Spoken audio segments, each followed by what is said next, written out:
Welcome to the 15th module of this course. We are coming to almost reaching at the half part of the middle part of the course now. This we are going to talk about very real world problems and solutions now onwards, and we will begin with Ethernet, which is the standard for wired network. Okay.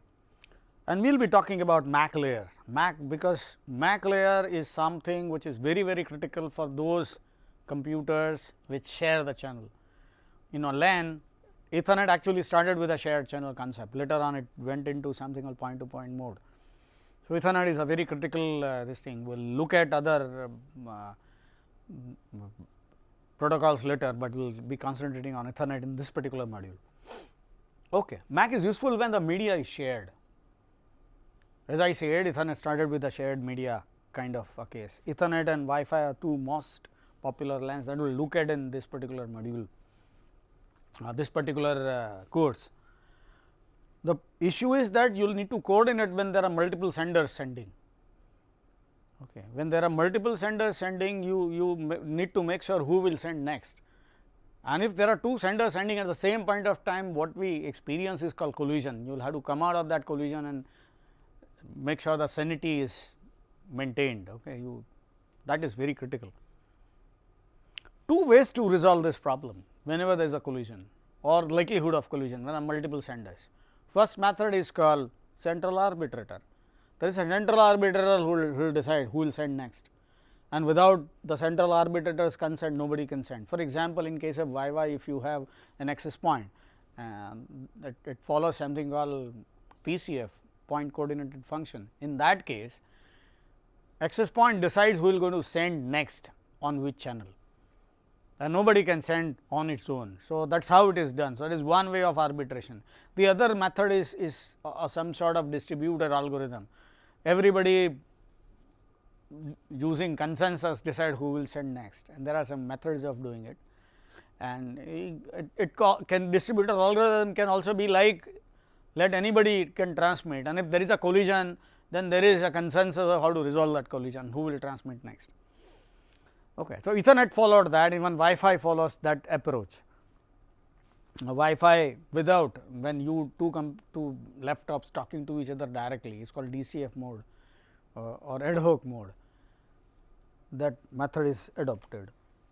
Okay. Arbitration in ad hoc and infrastructure modes in wireless network.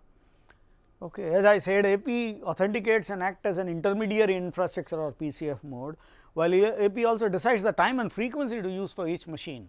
So, in that case, eliminating any possibilities of collision, there is no possibility of collision in this case. In ad hoc or the DCF mode, there is a possibility of collision. Okay. Two machines directly talk to each other, and is also possible, and that we have seen one method of handling collision by collision avoidance. Okay. And we will repeat that after a while when we talk about Wi-Fi. This both ad hoc and infrastructure can coexist in single cell. How? We will see that too. Okay. Ethernet using star topology. Okay. There is a hub or a switch which connects all nodes. It looks like AP communicating with the nodes, but there is a difference, we will discuss that too. Access points, they always, in case of wireless network, is always a broadcast. Single sender, multiple recipient is broadcast. Later versions of Ethernet switched over to point communication. So, there is no broadcast in later versions, only the first version, which is classic today, hardly ever you will find it running actually. So, Ethernet that you come across today will always be point to point. The infrastructure mode is where you have an access point in the middle and everybody is communicating to it. These lines actually they are not wires, they are wireless channels. Okay. The PCF communication works like this: a node sending to access point, and then access point is relaying to the receiver. Okay. And that is what PCF mode is. There is no direct communication between two nodes, no way. This is not done. In case of PCF, two machines are communicating directly. Okay. This two machines may also be communicating directly. Okay. This and this, these are all direct communication happening between these two also. What if all of them are in the same cell, where anybody is sending, everybody else will be able to receive. A very clever mechanism is used in Wi-Fi to make sure that this takes precedence over this. So, if there is a transmission to take place in PCF mode, will happen before. So, if access port related communication has to happen, will happen before, and then this communication happens. Again, we will straight on this thing little later when we talk about Wi-Fi, how that is managed.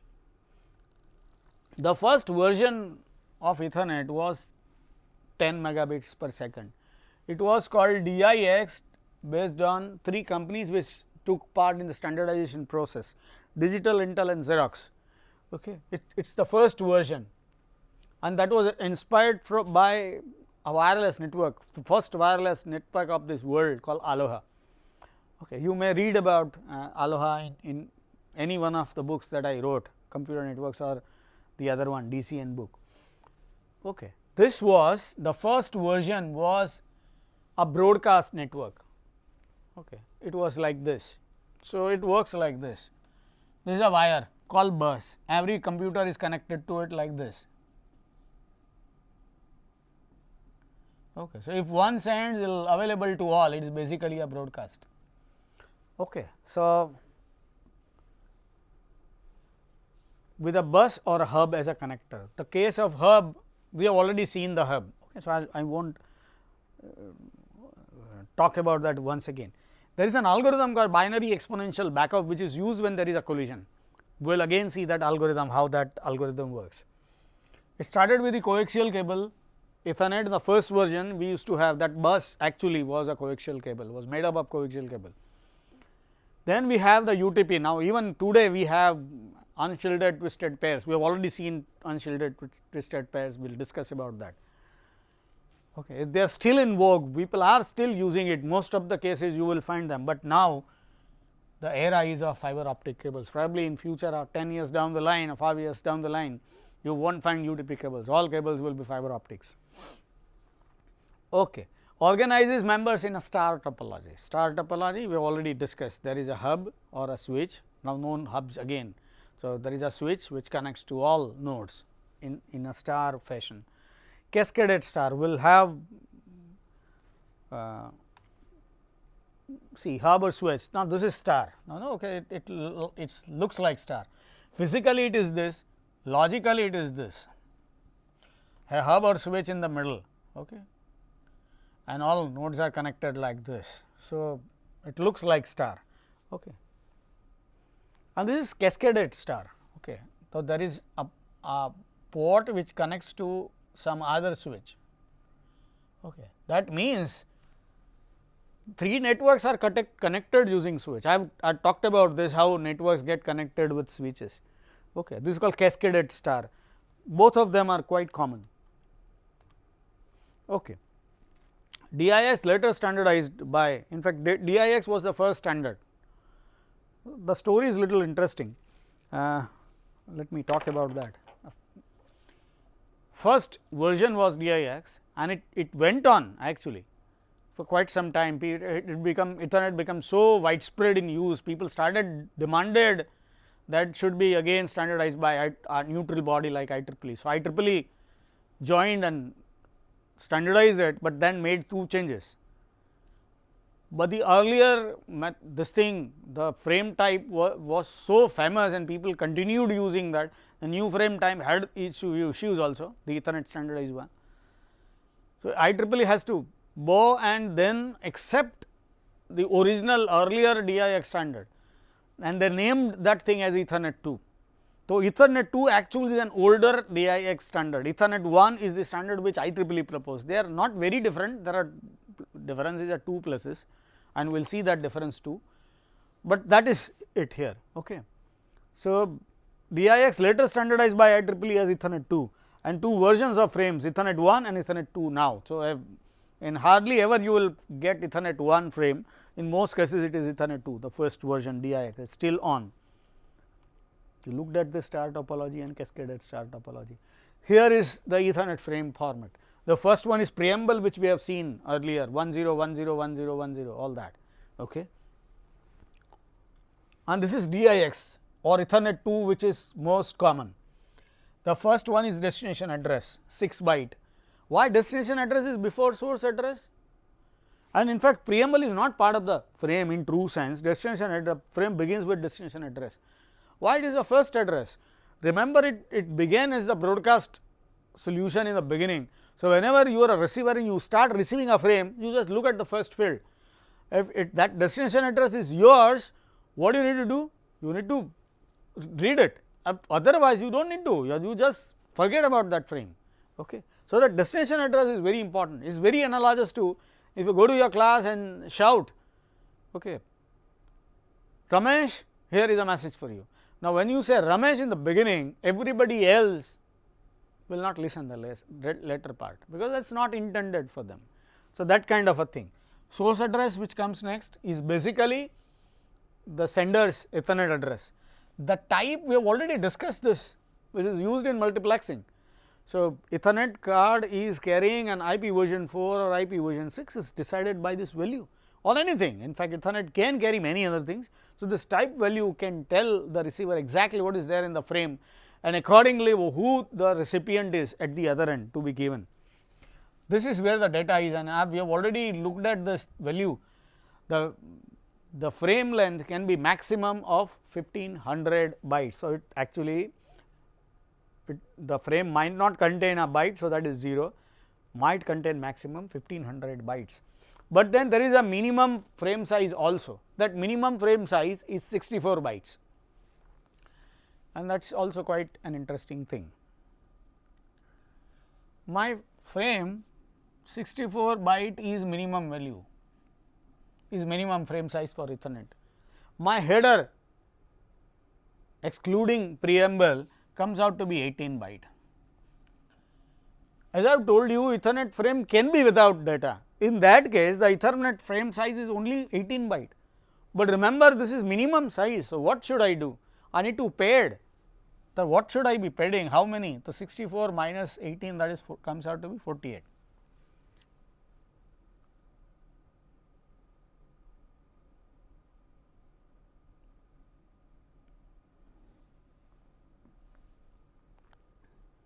Sorry, 46. So, 46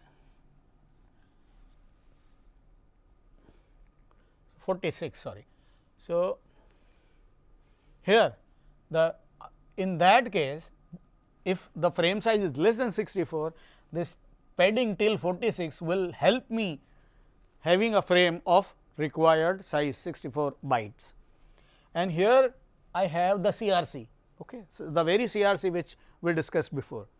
Okay. In case of Ethernet 1 or IEEE or 802.3 Ethernet frame, preamble is reduced to 7 and the last byte, remember preamble is 10101010. Now, this is the final byte 10101010. In case of Ethernet 2 or DIX, in case of Ethernet 1, it is 101010 and 11. The last bit is called 1, okay, and this byte is called start of frame. So, that is why it is called SOF. So, it is nothing but difference is of only 1 bit. The destination source here, instead of type, they introduce length of a frame, rest again is same. Typical values of Ethernet headers look like this. This repeated 7 times, okay, preamble, and it repeats again if it is Ethernet 2, or if it is Ethernet 1, we will have the last bit as 1.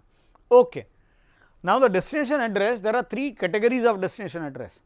A unicast address is of a typical receiver, but then there is a multicast or a group address as well. A group address begins with 1.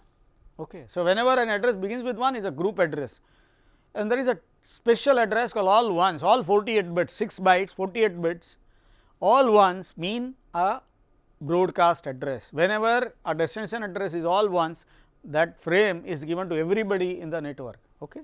So, that is broadcast address.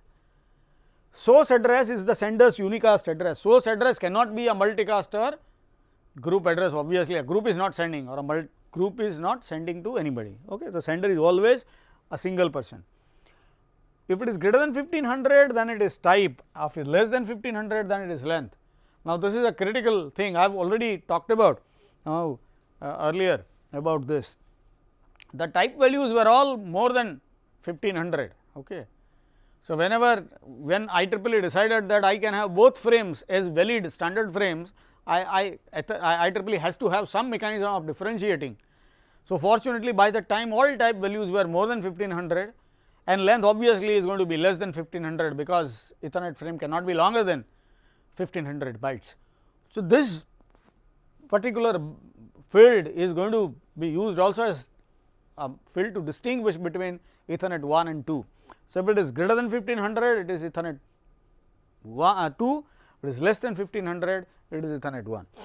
Okay. The data contains IP version 4 and all that messages, and here the padding bytes, and here it is CRC 32. Okay. And here is the highlight, minimum 64 and maximum 1500. All versions of Ethernet. Ethernet has from 10 MB, now it is into 100 GB version. It is a huge leap, but still the frame structure is the same. Okay. S1F is added in Ethernet 1, but as I said, Ethernet 1 is not being used in true sense.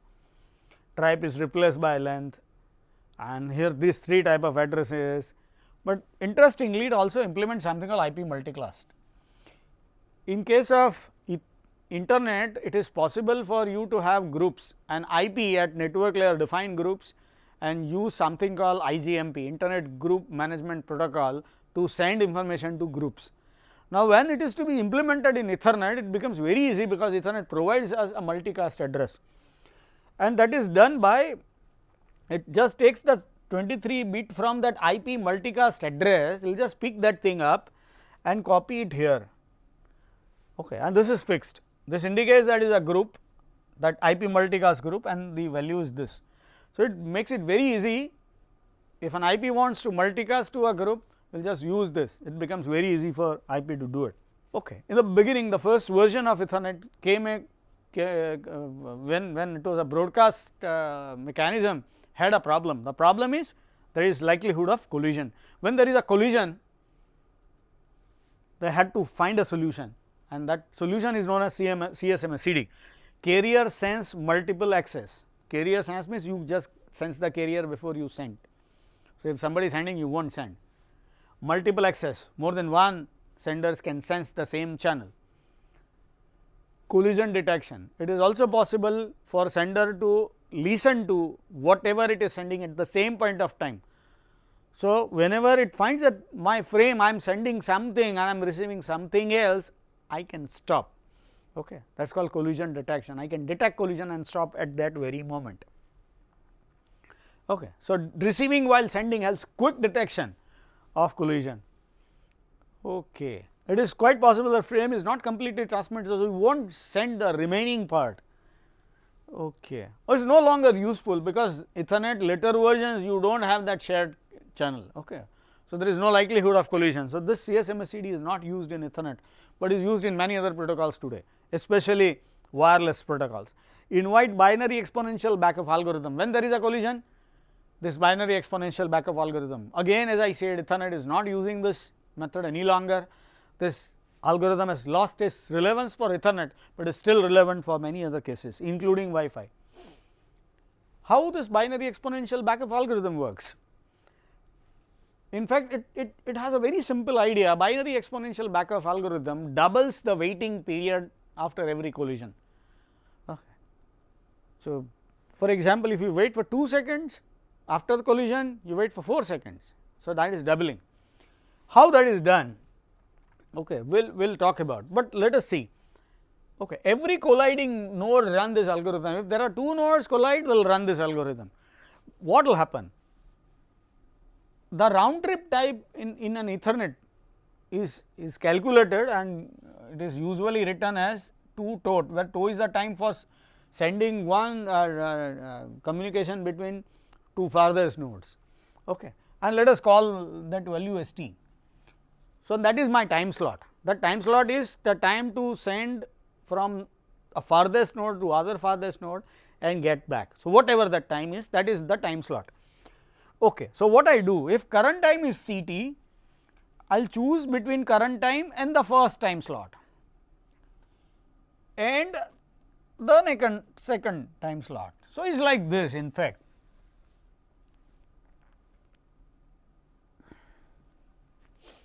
It is like this. I have a time slot of length t. Okay. So, this is current time, this is current time plus t, this is current time plus 2 t, this is current time plus 3 t, and this is current time plus 4 t. Okay. So, this is how it will go ahead. In the beginning, what will it do? It will choose between this slot and this slot randomly and send. So, what will happen? If I have sender 1 and sender 2 communicating, both of them run this algorithm and generate one value between these two. So, if S1 generates this and S2 generates this, S1 will start communicating, or vice versa. If F2 generate this value, S1 generate this value, they can send. But if both of them generate the same value again, they will collide again, and then what will they do? They will choose from 4 slots now. Okay. So, 1, 2, 3, 4, and same way. Earlier in the case number 1, the possibility of collision was 50%, out of 4, then 2 cases they collide and 2 cases they do not. Now, we have 4 slots and the collision probability is reduced to 25%. Will again increase if there is a collision. Eventually, the maximum value is 10 maximum retries with slot size maximum to be 1024. The slot size will not increase after that, and after 10 retries Ethernet says there is something wrong and I cannot transmit.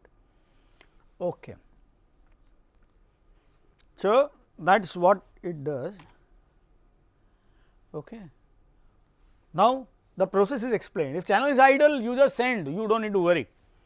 If there is a collision, if you receive a collided signal, you sending something, you get something back, that means collision.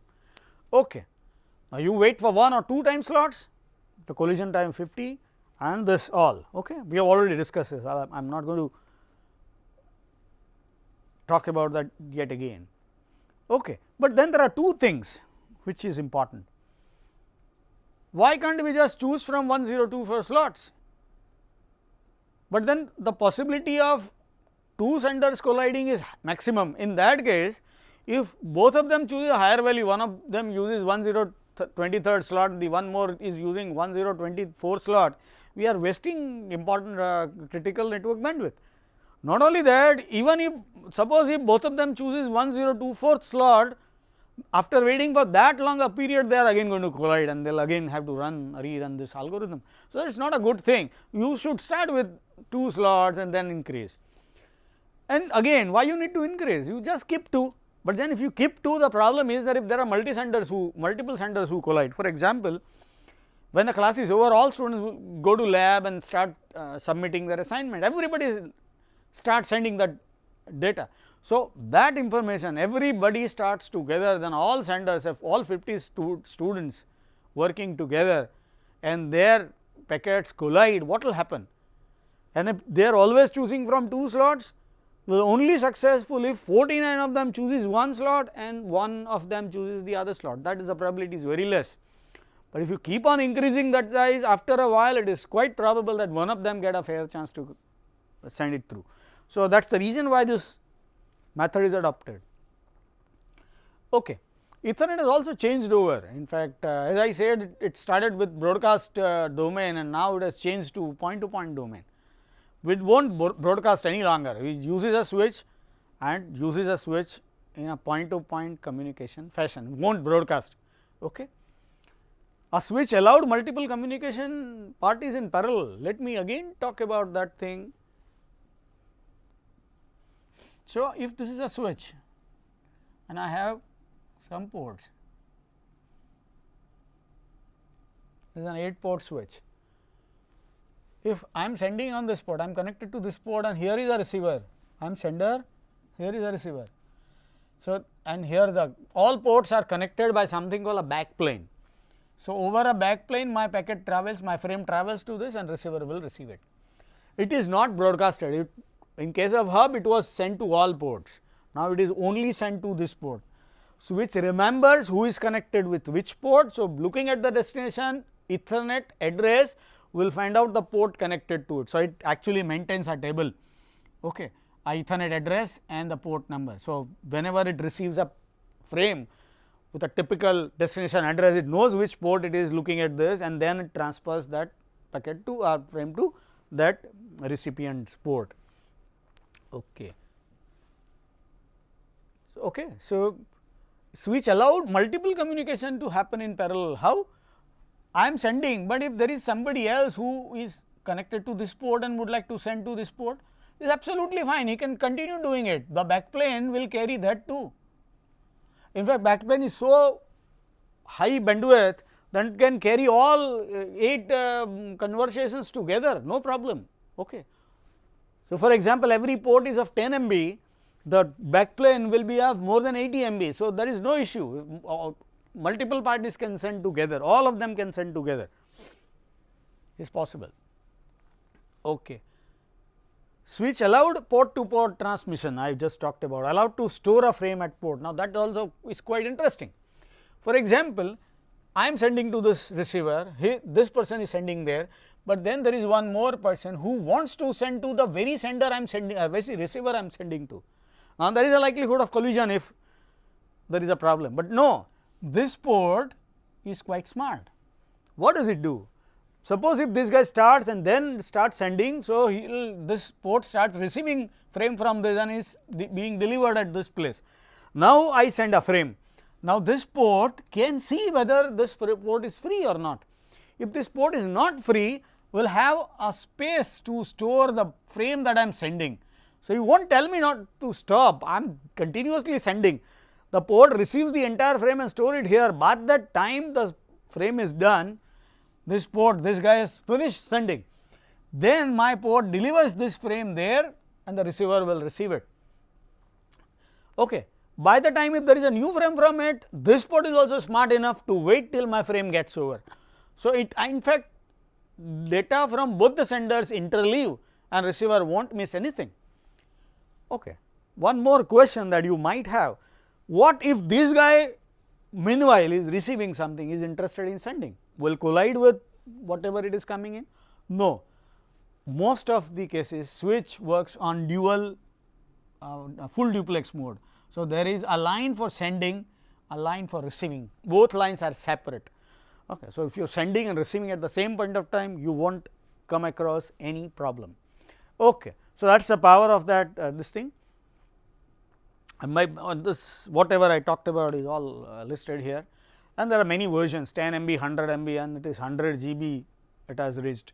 Each one of them, in fact, Ethernet started with a number called 802.3, the next version is given 802.u fast Ethernet 100 MB, and then all subsequent versions have got something 802.3 something. Okay. So, you will find many of them, and there is a paradigm shift point to point from broadcasting. So, it lifted, the first thing it changed, earlier Ethernet was confined to 2500 meters, you can't have Ethernet having 2 nodes further than 2500 meters, that is lifted now. In fact, you can connect to lines continents apart, to computers which are continents apart, well, that is known as carrier grade Ethernet. Okay. You can even use Ethernet as first mile, you can connect your ISP using the Ethernet technology. So, this is due to this paradigm shift. It can also be used in a backplane, in fact, 80 MB backplane can itself be Ethernet, it can be something else as well. So, that also is possible. It is survived for 45 years and still unfazed, it is still there, still on, people are using it. But there are other reasons also, we have something called power over Ethernet. So, if you have an Ethernet cable, you do not need to power it on. For example, if you attach a USB hard disk, okay, over USB, you know USB is also driving that power. So, that hard disk do not need an additional power source. Same way Ethernet external devices also provides that power, you do not need to power them separately. So, that those things are there, but major reason is this paradigm shift helped Ethernet grow. There are few things additional. Ethernet, one of the coding mechanisms that used with Ethernet demands that you should not have DC component. Okay. won't talk about that coding further, but that this part is little interesting. Okay. A normal signal which is centered at 0, plus 5, minus 5 kind of a case, and the other signal which is plus 10, plus 5 kind of a case.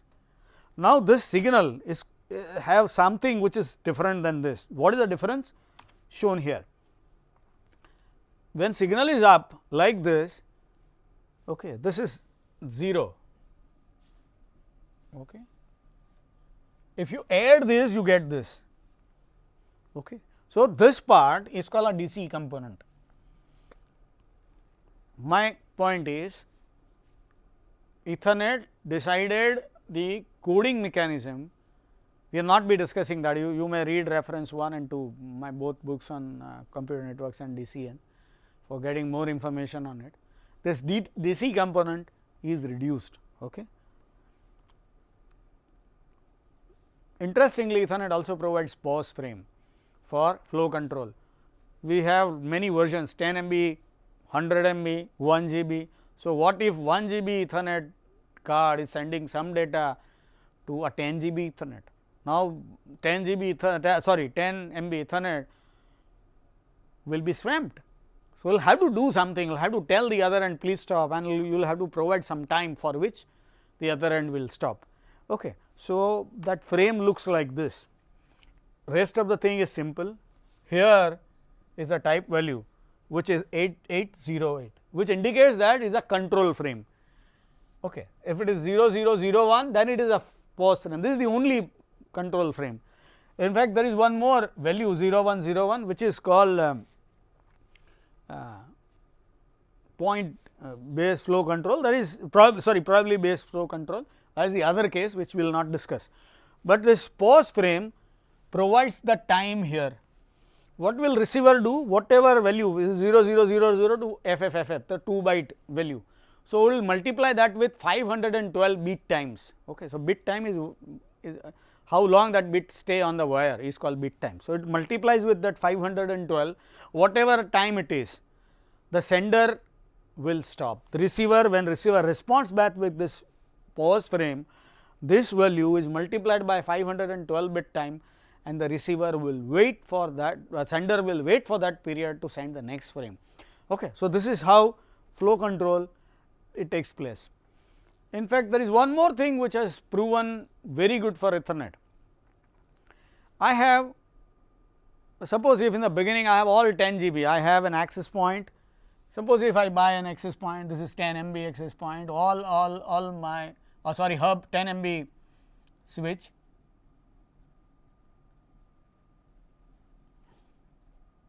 I have all machines with 10 MB. Okay. So, no longer an issue. Okay. So, they can connect to each other. Okay. No problem. Now, I get a new machine, and now I have 100 MB. Can I use here? I cannot, because my switch has only 10 MB. Okay. So, what I do? I can buy a machine with 10/100 card. What does that mean? My card can work at dual speed, 10 as well as 100. Okay. Not only that, when I connect to the other end, it will sense what is there at the other end. It understands that it is 10 MB, and then it will dilute itself, it will fall back to 10 MB.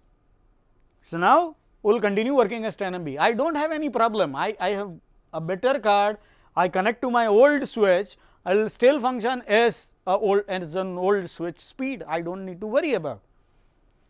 And in fact, I can keep on buying machines and connecting them. After a while, I decide to upgrade my switch. When I upgrade my switch, I remove this switch, I get a new switch, and all of my machines are connected to it. Okay. Some of them, remember, some of them are still old 10 MB machines, some of them are new 100 MB, 10/100 MB machines. Now, whenever I switch this machine on, once I reconnect them to a new switch, these ports 10/100 ports negotiate with the other end, realizes that it is 100, will start blasting at full 100 MB speed.